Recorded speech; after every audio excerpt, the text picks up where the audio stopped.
Your home is supposed to be a sanctuary, a place where you can truly be yourself. When you're taught that your family is alternative and sometimes even illegitimate, the role of community support becomes vital. Meet Rob and Rasan, gay parents who truly know that it takes a village. We have 4 children, 7, 7, 4, and 4. No pets or anything like that yet. We don't need any more responsibility. No. One of the things that we agreed on right off the bat was really finding a support system, knowing that we couldn't do it all on our own and that we needed a community of folks to really help us through the process. We decided to start a Facebook group, something very informal for gay dads. LGBTQ+ families face an array of obstacles, from restrictive social biases to legal challenges. So, how can we help one another overcome these challenges? And, in today's day and age, what does it really mean to be a part of a family? I'm Devin Arell, and this is Brave Spaces. I'm gonna try to get as many people as possible, so I have to make sure I tag everyone in the post. We started the group really as a space to affirm gay dads and gay families. There's no chapter book telling you how to go ahead as gay dads and figure out the adoption process and to navigate that. And then I think to see other families that look like our family, other families that have gone through similar struggles, but then just what any parent deals with.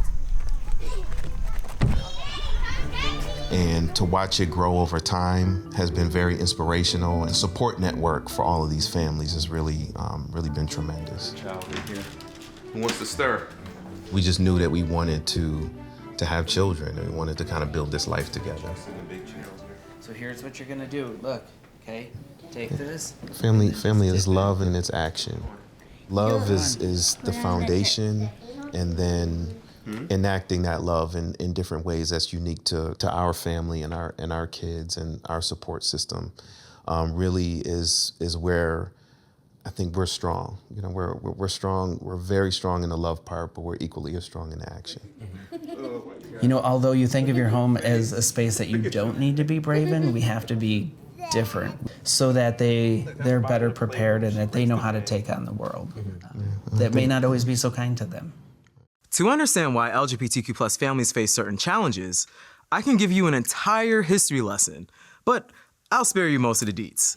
The term nuclear family took off in the 1950s and refers to a family group consisting of a husband, wife, and their biological children. The term expanded to include adopted children, but emphasis stayed on the family unit containing opposite-sex married adults who maintained a socially approved sexual relationship. The nuclear family defined post-World War II United States and has influenced our culture for decades. But many straight families don't even fit this mold anymore. Hello? Parents divorce and remarry, aren't ever married in the first place, or have polyamorous relationships. And this mold is being challenged yet again with the expansion of gay rights. One of the requirements from Alabama was to be married in order to adopt. So I think that sort of backfired on Alabama. Okay. But it definitely did. We knew from the beginning that adopting as two gay men was going to be challenges that we were going to face. We were in the hospital and we had Keenan in our room. And I remember it like it was yesterday, the middle of the night, we got a text and the birth mom had said, I changed my mind. And we ended up talking that morning and she kind of went through why she changed her mind. And she said, well, the chaplain talked to me. We were in a Baptist hospital and she said, he told me 2 men can't raise a baby. And so after talking it through a little bit with her, she changed her mind back and said, this is the right thing to do. And we walked and held hands on our way out. There's a ton of misinformation about gay adoption's negative impact on children. The kids are more likely to be gay, have behavioral or developmental issues, or that queer people can't provide stable homes. These ideas fuel the discrimination queer families face. But research shows that kids of LGBTQ+ parents are just as well adjusted. One study even found that they outperformed their peers from traditional families when it came to psychological adjustment and child-parent relationships. possibly because they were raised to be more tolerant of diversity. You don't say. And we started with the people that we knew, and then it kind of just grew and grew and grew. I mean, we had maybe a handful of families, I think, when we started, and then now we're probably up to almost 40 families that are part of this group. Wow. Well, it's actually been really reaffirming to hear the number of people who are new to the group saying, like, thank you so much for creating that space. So for us, it was really important that we connected people in spaces together to see each other, to touch each other, to have the kids play and laugh and be together. I truly feel that the term itself, gay dad, which we are gay dads, but I don't think of myself as a gay dad. I think of myself as a dad. You want families to know that they're just families, whether they're straight families, gay families, one mom, one dad. It's important to tell your kids that family's family no matter what. Of course, there are the legal challenges. LGBTQ+ people can jointly adopt in all 50 states, but it comes with a catch. Some adoption professionals are more queer-friendly than others. 18 states don't even offer protections against discrimination in adoptions based on sexual orientation or gender identity. And in 13 states, child welfare agencies can actually refuse to provide services to queer families if it conflicts with their religious beliefs. Whether it's being brave or strong or resilient, or there's also a tax that comes with that. We shouldn't always have to be brave. We should just be able to walk through life just being ourselves. And I think that's bravery too in some ways, is just being able to, to know that when we walk out of this safe space inside, these four walls, that that life is different for us. There you go. It's hard to find other gay families who happen to have kids too, right? Social media has helped us to find each other.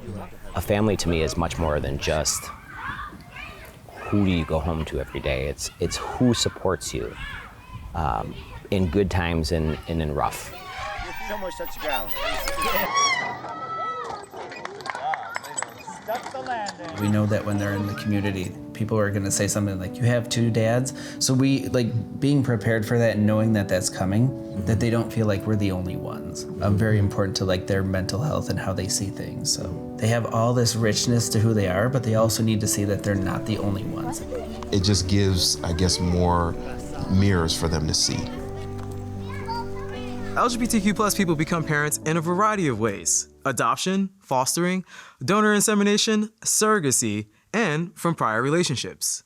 Efforts to end the stigma around queer families continue, and groups like Robin Rassans are giving parents the support, resources, and village that every family needs to thrive. Hold them together. Okay, we ready? What are your parenting highs? What are your parenting lows? So I think parenting highs are just seeing those milestones reached. From, crawling to walking to the first word said, now watching the kids become readers has been, mind-boggling just to see, one day it was like they were your little baby and the next day they're reading a book back to us. So I think that's big for us. Those are the joyful moments that I think really allow for us to say, you know what, we've created a space inside this house where our kids can be whoever and however they want to be.